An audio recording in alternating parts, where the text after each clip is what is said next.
여러분 반갑습니다. 2018년도 제1회 사회조사 분석사 2급 필기 기출문제 해설 강의를 시작하도록 하겠습니다. 저는 조사 방법론 1에 해당되는 30문제를 여러분들한테 이제 해설을 해드릴 텐데요. 뭐니 해도 누누이 강조하지만 이 시험 대비를 하기 위해서는 기출문제를 잘 섭렵할 필요가 있습니다. 기출문제가 가장 중요한 힌트입니다. 가장 중요한 힌트. 기출문제의 경향성을 파악해 봐야 되고, 그 다음에 기출문제에서 주로 다루어지는 주제가 무엇인지 이런 것들을 잘 캐치하고 있어야 다음번 시험에 또 그만큼 수월한 대비가 이루어진다, 이렇게 생각해 두시면 좋겠습니다. 자, 사회조사 분석사에서 이제 조사 방법론 1의 경우에는 뭐 반복적으로 나왔던 문제가 또 출제되고 이런 경향이 많습니다. 그렇기 때문에 기출문제를 통해서 다음번 시험 대비가 충분히 가능할 거라고 생각하고요. 문제 난이도도 아주 특별히 높거나 이러지는 않습니다. 보편적으로 우리가 이제 공부 철저히 좀 이렇게 착실하게만 했다면 누구나 맞출 수 있는 정도 수준에서 출제가 되고, 그래도 시험이니까 한두 문제 정도 좀 어렵고 복잡한 얘기가 좀 들어가긴 합니다. 이제 그런 것들에 대한 대비를 하는 것이 남들보다 좀 더 철저히 준비하냐, 조금 느슨하게 했냐, 요 정도 차이가 아닐까, 그런 생각이 드네요. 자, 무엇보다 기출문제 중요하다 했으니까 이제 해설 강의도 좀 상세하게 해드려야 될 것 같습니다. 우리 2018년도의 경향은 어땠는지 기출문제 풀이 바로 시작해 보도록 할게요. 자, 지금부터 출발합니다. 자, 1번 문제부터 한번 가보도록 하겠습니다. 다음 질문 문항의 주된 문제점에 해당하는 것이 뭐냐 그랬어요. 이제 질문 문항을 작성할 때 우리가 이제 서베이 할 때요, 어떻게 이제 질문지를 작성해야 되느냐, 이거 매우 중요하지 않습니까? 근데 여러 백화점 중에서 귀하가 특정 백화점만을 고집하여 간다고 한다면 그 주된 이유가 뭡니까 이랬는데요. 이게 뭐 통상적이지도 않은 것을 갖다가 가정하고 있는 거죠. 귀하가 특정 백화점만을 고집하여 간다고 한다면 이렇게 했단 말이에요. 그러니까 임의대로 질문에서 어떤 특정 가정을 해두고 그의 근거에서 질문을 하고 있단 말입니다. 그게 문제점이죠. 임의로 응답자들에 대한 가정을 두고 있어요. 당신들 특정 백화점을 고집해서 가지 않나? 왜 그렇지? 이런 질문을 하는 거예요. 난 안 가는데요? 이러면은 답을 할 게 없어져 버리는 거거든요. 그래서 이런 전제 조건을 깔았다는 점, 이게 이제 문제점이라고 봐두시면 좋겠습니다. 그래서 답이 4번입니다. 여기서는 나머지들도 우리가 고민을 해봐야 되긴 하는 거예요. 질문지를 만들 때 단어들의 뜻이 정확하게 맞아 들어가야 되고요. 하나의 항목에 두 가지의 질문 내용이 포함되어 있으면 안 되는 거잖아요, 이것도. 그죠? 그리고 지나치게 자세한 응답을 요구하기보다는 전반적인 어떤 그 인식의 수준을 단편적으로 좀 확인하는 방법이죠, 이거는. 깊이 있는 정보를 얻는 것은 좀 불가능하기 때문에요. 이제 그런 것들에 대한 유의도 좀 해야 되긴 할 겁니다. 그런데 요 사례에 맞는 것은 임의로 응답자들에 대한 가정을 두고 있다는 거, 요거를 꼽아보시면 되겠고요. 2번으로 갑니다. 개별적인 질문이 결정된 이후에 응답자에게 제시하는 질문 순서에 관한 설명으로 틀린 것 그랬습니다. 질문이 결정됐고요. 응답자에게 질문을 제시해야 되는데 그 순서 어떻게 해야 되냐 이거예요. 특수한 것을 먼저 묻고 그 다음에 일반적인 것을 질문한다, 이러지 말고요. 먼저 좀 답하기 쉬운 것들이 있죠. 보편적이고 일반적인 거, 간단한 거, 가벼운 거, 이런 것들을 먼저 깔아놓고 그 다음에 거기에서 특수한 것을 제시하는 겁니다. 그래서 1번이 바로 틀려요. 연상작용이 가능한 질문들의 간격은 멀리 떨어뜨려야 된다, 요거요. 매번 출제되는 주제예요. 매년 출제되는 주제라고 보시면 됩니다. 연상작용이 가능한 질문들이 있을 때 질문들을 좀 떨어뜨려 놔야지, 연속적으로 질문이 계속 이어지면 이 답한 것에 영향을 바로 받는단 말이에요. 그러지 않을 수 있도록 떼어놓는 것이 좋다. 개인사 생활에 관한 질문과 같이 민감한 질문은 가급적 뒤로 배치하는 것이 좋다. 처음부터 자기의 신상이나 이런 것들이 노출이 되게 되면 그럼 아무래도 이후에 답변을 할 때 좀 위축된 상태에서 답변할 가능성이 많아요. 나의 생각이나 이런 것들이 타인들에게 읽힌다라고 생각하기 때문에 거기서 위축되는 겁니다. 그걸 방지하기 위해서는 개인사 생활에 관한 질문, 신상에 관한 질문, 이런 것들은 뒤로 미루는 것이 좋겠다, 이렇게 하는 것이고요. 질문은 논리적인 순서에 따라 자연스럽게 배치하는 것이 좋다, 이거예요. 질문은 논리적 순서에 따라 자연스럽게 배치하는 것이 좋다. 그렇죠? 이게 막 툭툭 튀는 질문이라기보다는 쭉 어떤 나름의 흐름을 타고 가는 것이 바람직하다 이렇게 봐야 되는 겁니다. 답은 1번이었습니다. 3번 문제로 갑니다. 질적 연구에 대한 설명으로 틀린 게 뭐냐 그랬습니다. 우리 뭐 항상 이런 전제하에 출발했죠. 사회과학의 연구다 그랬을 때 사회과학의 연구다. 기존의 연구 방법은 뭐였냐면 바로 해석적 연구가 주였죠. 원래는 자연현상하고 달리 해석적 연구를 했었다. 해석적 연구다 그랬을 때는 이것은 질적 연구를 의미하는 것이고, 질적 연구다 그랬을 때는 이것은 이제 귀납적 연구였죠. 귀납적 연구입니다. 귀납적 연구고, 그 다음에 이것은 자연현상 연구하고는 좀 차이가 있기 때문에 이것을 뭐라고 하냐면 방법론적 이원론이다 이렇게 얘기를 합니다. 즉 자연현상의 연구 방법과는 다른 것이더라 해가지고 방법론적 이원론이라고 얘기하는 거예요. 방법론적 이원론 그렇게 얘기하는 것이고요. 자, 그 다음에 여기서는 직관적 통찰, 연구자의 전문성이 있어야 되고 연구자의 직관적 통찰 같은 것들에 의존을 많이 합니다.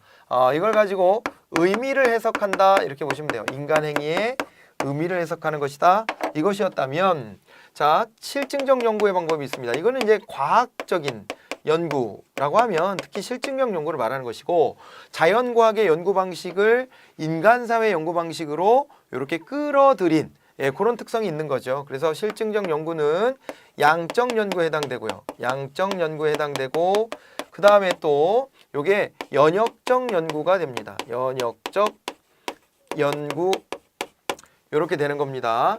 자, 그리고 요거 같은 경우에는 자연현상 연구 방법과 동일하기 때문에 이것을 방법론적 일원론이라고 불렀던 거죠. 방법론적 일원론 이렇게 부르고, 그 다음 직관적 통찰보다는 이것은요 수치화해가지고 통계 처리합니다. 통계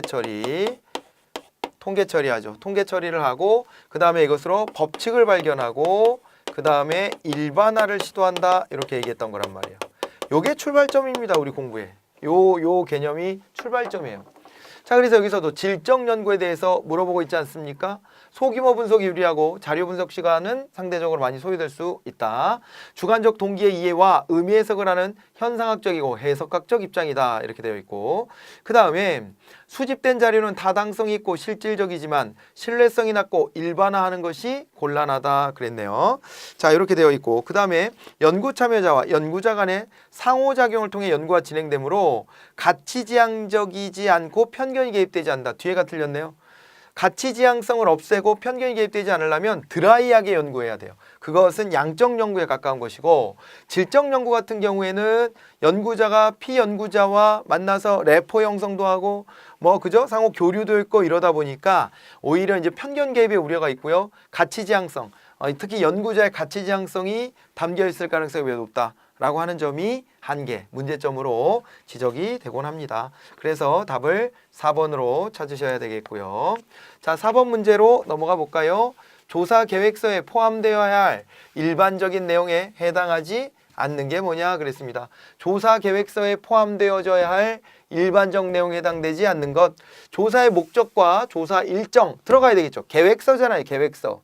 조사의 잠정적 제목 들어가야 되겠고요. 조사 결과의 요약 내용이 계획서에 들어갈 수는 없잖아요. 3번이 바로 답입니다. 조사 일정과 조사 참여자의 프로파일 이런 것들이 들어가야 되겠습니다. 자, 조사 계획이라는 점에 차관을 두면 답은 너무 쉽게 찾아지는 그런 문제였습니다. 자, 5번 문제로 가봅니다. 사회과학 연구 방법을 연구 목적에 따라 구분할 때 탐색적 연구가 있습니다. 탐색적 연구, 기술적 연구, 설명적 연구 이런 것들이 있단 말이에요. 그죠?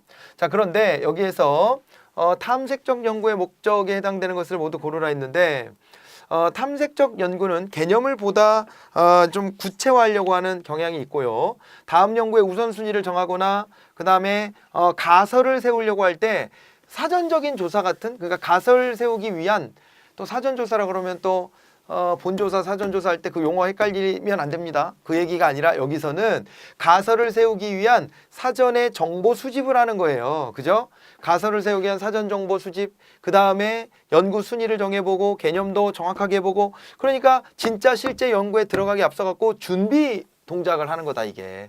그게 바로 탐색적 연구에 해당되는 겁니다. 아시겠죠?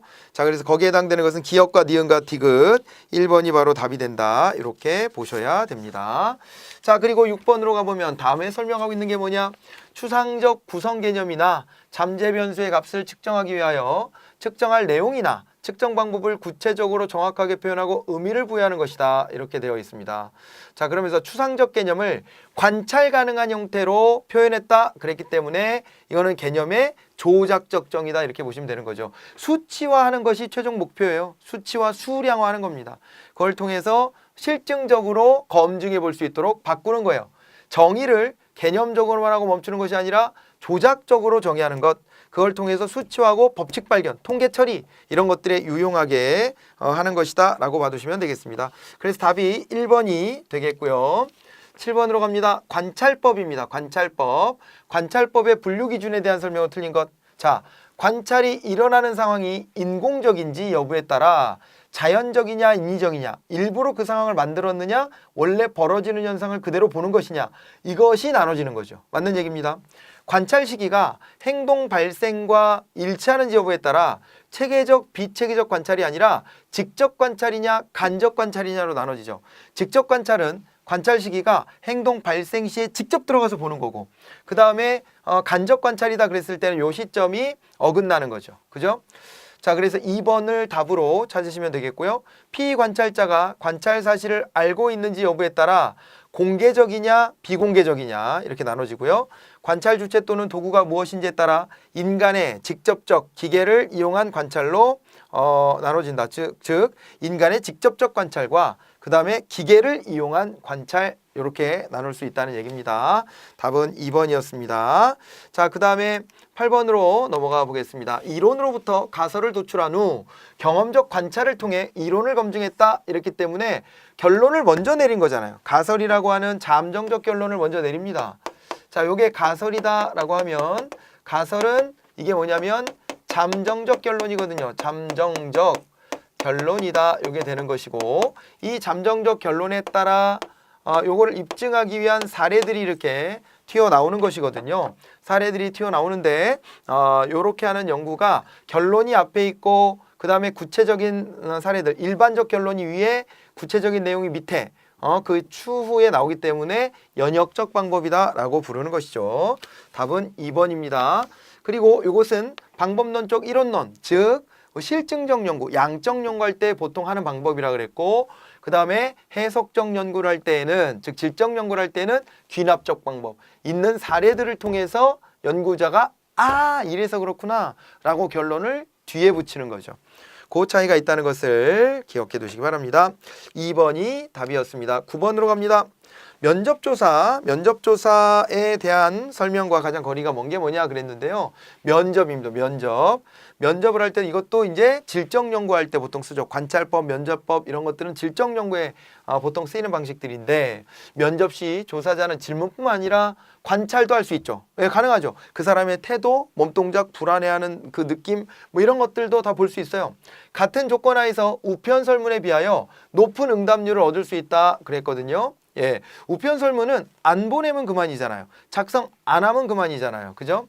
그렇게 되고 그 다음에 여러 명의 면접원을 고용하 조사할 때 이들을 조정하고 통제하는 것이 요구가 되죠. 면접원의 면접 스킬, 면접의 능력 이런 것들이 좀 어느 정도 일치해야 됩니다. 면접자에 따라 가지고 면접의 스킬이 다르고 면접 조사의 내용이 다르고 이렇게 된다면 그러면 이제 좋은 결론을 내리기가 좀 어렵죠. 가구 소득이나 가정폭력, 성적 경향 등 민감한 사안의 조사 시 유용하다 그랬는데 이런 것 같은 경우에는 오히려 대면하지 않고 써서 내는 게 더 편할 수도 있어요. 예, 직접 얼굴을 마주보고 내 성적 경향은 어떻습니다. 뭐 이런 걸 얘기할 수 있나요? 성적 취향이 굉장히 좀 변태 사이코 같은 사람이 있으면 어떻게 합니까? 그걸 앞에다 두고 나는 이상한 성향이 있어 이런 얘기를 어떻게 해요? 그런 거잖아요. 이 조사할 때 이런 주제도 있을 수 있으니까요. 예. 가정폭력 이런 것도 그렇잖아요. 가정폭력 가해자가요. 나는 수시로 가정폭력을 합니다. 이런 얘기를 막 할 수 있나요? 어렵잖아요. 그런 것들에 대해서는 이 면접조사가 조금 어려운 면도 좀 있다. 예, 그렇게 볼 수가 있겠습니다. 답은 4번이었고요. 10번으로 갑니다. 자료 수집 방법에 대한 비교 설명으로 옳은 게 뭐냐 그랬거든요. 인터넷 조사는 우편 조사에 비해서 비용이 적게 들죠. 그죠? 인터넷 조사가 돈이 들어갈 게 뭐 있어요? 우편 조사는 우편을 보내는데 비용이 소요가 될 수밖에 없고, 그 다음에 그것을 프린팅해가지고 보내야 될 거 아닙니까? 그런 것들, 봉투도 사야 되고, 이런 것들 자체가 돈이 들죠. 인터넷 조사는 그에 비하면 돈이 거의 안 든다. 이렇게 이제 볼 수 있겠고요. 전화 조사는 면접 조사에 비해서 시간이 많이 소요된다 그랬는데, 가장 신속성이 있는 게 전화 조사예요. 면접 조사는 그 사람의 답변을 이끌어내기 위해서 다양한 이런 접근들을 해야 되고, 또 그 다음에 장소도 제한되고, 한 사람 붙잡고 여러 시간 써야 되고, 이런 겁니다. 그런데 전화조사는 간단하게 단순한 걸 물어보고 즉석에서 답을 들어버리는 거니까 가장 이제 시간이 좀 절감될 수 있는, 빨리 조사해야 되는 거, 이런 것들에 대해서는 시간적 여유가 없을 때는 전화조사 방법이 유용할 수 있죠. 인터넷 조사는 다른 조사에 비해서 시각 보조 자료의 활용이 곤란하다 그랬네요. 인터넷 조사는 인터넷에 뭐 영상을 띄울 수도 있고 그림을 보여줄 수도 있고 뭐 그러지 않을까요? 그죠? 예, 그런 것들에서 유리한 점이 있어요. 면접 조사는 다른 조사에 비해 레포 형성이 용이하다 그랬는데, 면접 조사는 서로 대면했기 때문에 전화나 인터넷이나 우편이나 이런 것보다는 상대적으로 서로 간에 교감을 할 수 있는 그런 측면이 있죠. 그래서 답을 4번으로 이렇게 찾아내시면 됩니다. 자, 그렇게 하시고 그 다음에 이제 11번으로 한번 넘어가 보도록 하겠습니다. 과학적 연구에서 이론의 역할을 모두 고른 게 뭐냐 그랬는데요. 이론이 연구의 주요 방향을 결정하는 토대가 되죠. 기존의 이론을 바탕에 두고 이거를 근거해서 부정하고 시작할지 긍정하고 시작할지 이런 것들을 생각해 볼 수 있거든요. 그 다음에 현상을 개념화하고 분류하도록 하는 데 도움을 주고, 사실을 예측하고 설명해 주는 것이기도 하고요. 지식의 확장과 지식의 결함을 지적해 주는데 이론이 역할을 합니다. 다 맞는 얘기가 되겠네요. 답은 4번입니다. 12번으로 갑니다. 다음 중 참여 관찰에서 윤리적인 문제를 겪을 가능성이 가장 높은 관찰자 유형이 뭐냐 이렇게 돼 있는데, 우리 요거요 완전 참여자다 이랬을 때는 뭐였어요? 여기서는요 자신의 신분을 노출해요 안 해요? 신분 노출을 안 해요. 안 하면서 여기에 참여하죠. 구성원인 양 참여한단 말이에요. 그래서 이게 윤리적인 문제가 심각해요. 윤리성의 문제가 크다 이렇게 보셔야 돼요.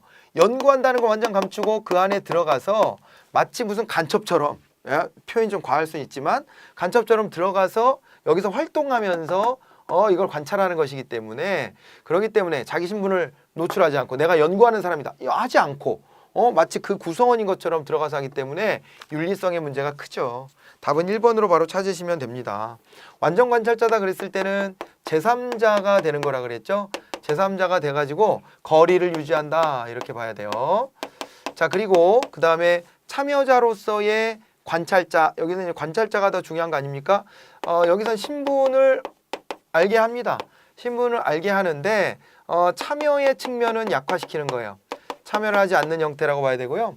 관찰자로서의 참여자다. 그래서 참여자가 포인트이기 때문에 여기서도 관찰자로서 신분을 노출하고 그 다음에 참여자이기 때문에 참여를 해요. 이렇게 됩니다. 그래도 얘네들은 신분을 노출했기 때문에 윤리성의 문제는 좀 덜하다 이렇게 볼 수밖에 없죠. 윤리성의 문제를 좀 줄일 수 있다 이렇게까지 보실 수 있겠습니다. 자, 그 다음에 13번으로 가보죠. 질문지 설계 시에 고려해야 될 사항과 가장 거리가 먼 게 뭐냐 그랬는데요. 지시문의 내용, 자료 수집의 방법, 질문의 유형, 표본 추출 방법 그랬거든요. 질문지를 설계할 때 지시문의 내용, 자료의 수집 방법, 질문의 유형 이런 건 고민해야 되지만 표본 추출의 방법은 이건 질문지 설계 시에는 특별하게 고려해야 될 부분은 아니고요. 전수조사를 못하고 표본조사를 한다 그럴 때 연구 설계 과정에서 표본 추출 방법을 별개로 또 이제 봐야 될 필요는 있겠습니다. 자, 그 다음에 14번입니다. 인과관계 일반적인 성립 조건이다 이렇게 되어 있는데요. 요거는 존 스튜어트 밀 있죠. 밀이라고 하는 사람이 미리 뭐라고 했냐면 미리 말이에요. 인과관계에 관련해서 인과적 추론의 조건이라는 요 개념을 성립시켰습니다. 인과적 추론을 할 때 요때 이제 조건이 있다는 거예요. 조건이 세 가지가 있는데 시간적 선행성이라고 하는 게 있습니다. 시간적 선행성이라고 하는 게 있는데 시간적 선행성은요. 원인이 먼저 있고 결과가 뒤에 따라와야 된다 이런 얘기가 되는 겁니다. 예. 그래서 원인이 있고 이에 따라서 뭐가 있어야 된다? 원인에 따라서 결과가 나와야 된다라고 하는 것이고요. 공변관계가 무슨 얘기냐면 공동으로 변한다 이런 얘기예요. 공변관계다 그랬을 때 공동으로 변하는 것이다 이런 것인데 원인이 변하면 결과도 같이 변해야 됩니다. 원인과 결과가 같이 변해야 된다. 공동으로 변화해야 된다. 이렇게 돼야 되는 것이고요. 그 다음에 또 하나가 우리 여기선 비허위적 관계 이런 식으로 나왔는데 경쟁가설의 배제 이렇게 얘기를 하죠. 경쟁가설의 배제. 즉 다시 말해서 이 원인에 따른 결론이어야 되는 거예요. 이 원인으로 인한 결과여야 되고 여기에 이제 허위 변수 같은 게 끼어들면 안 되죠. 그래가지고 이게 왜곡되는 현상이 벌어져서 안 된다 이렇게 말하는 거예요. 이 세 가지를 미리 인과적 추론의 조건이라고 했습니다. 그래서 시간적 선행성, 공변관계, 비허위적 관계 이런 것들이 인과관계의 일반적 성립 조건이다 이렇게 보시면 됩니다. 답은 4번이에요. 연속 변수다 그랬을 때에는 연속적으로 도출될 수 있는 어떤 사물이 있을 때 뭐 무게가 어떻게 돼? 뭐 이런 것들이라든가 아니면 길이는 어때? 온도는 어떻게 변하지? 뭐 이런 것들을 연속적으로 우리가 따져볼 수 있는 게 연속 변수다 이렇게 보시면 되겠습니다. 그러니까 수량으로 이렇게 환산해서 따져볼 수 있는 그런 변수라고 생각하시면 되겠고요.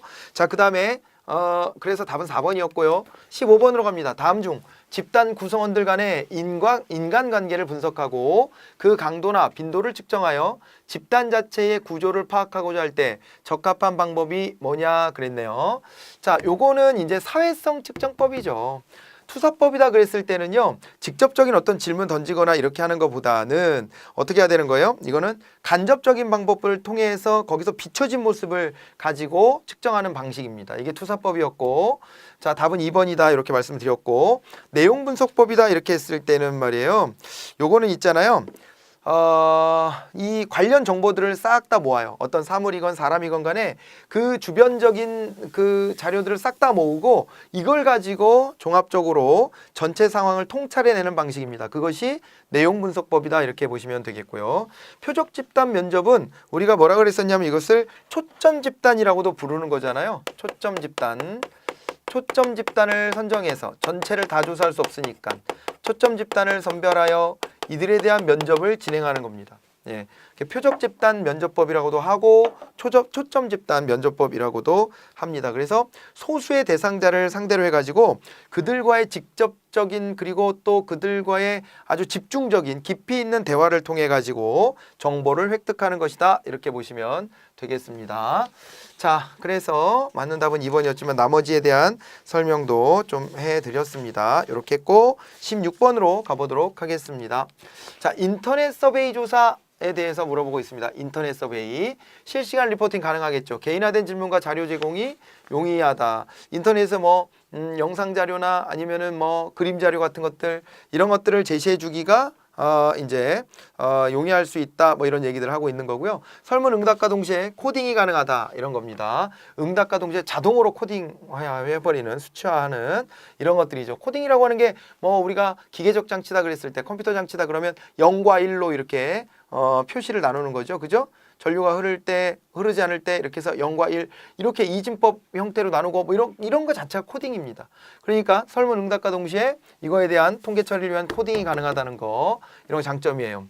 자, 그런데 응답자의 지리적 위치에 따라 비용이 발생한다 그랬는데 비용이 상대적으로 굉장히 적게 들고 아예 안 든다라고 뭐 말할 수도 있겠지만 들더라도 그 비용이 아주 크거나 뭐 큰 의미 있는 차이가 있거나 이러진 않다. 이렇게 봐두셔야 되겠습니다. 그래서 답은 4번입니다. 17번 다음 중 집단조사에 대한 설명으로 틀린 것이 뭐냐 그랬습니다. 비용과 시간을 절약하고 동일성을 확보할 수 있다 그랬는데 자, 집단조사 모아놓고 조사하는 거예요. 비용과 시간을 절약할 수 있고 동일성 확보할 수 있다. 주위의 응답자들과 의논할 수 있어서 왜곡된 응답을 줄일 수 있다 그랬는데 주위의 응답자들과 집단조사니까 옆 사람 어떻게 해? 막 컨닝하고 막 이러면 오히려 이제 왜곡된 답을 이렇게 얻을 수 있죠. 왜곡된 답이 나올 수 있죠. 그래서 그게 문제입니다. 2번이. 예. 그렇게 돼가지고, 예, 2번. 예, 2번이 답이고, 줄일 수 있다가 아니에요. 학교나 기업체, 군대 등의 조직체 구성을 조사할 때는 굉장히 유용할 거고요.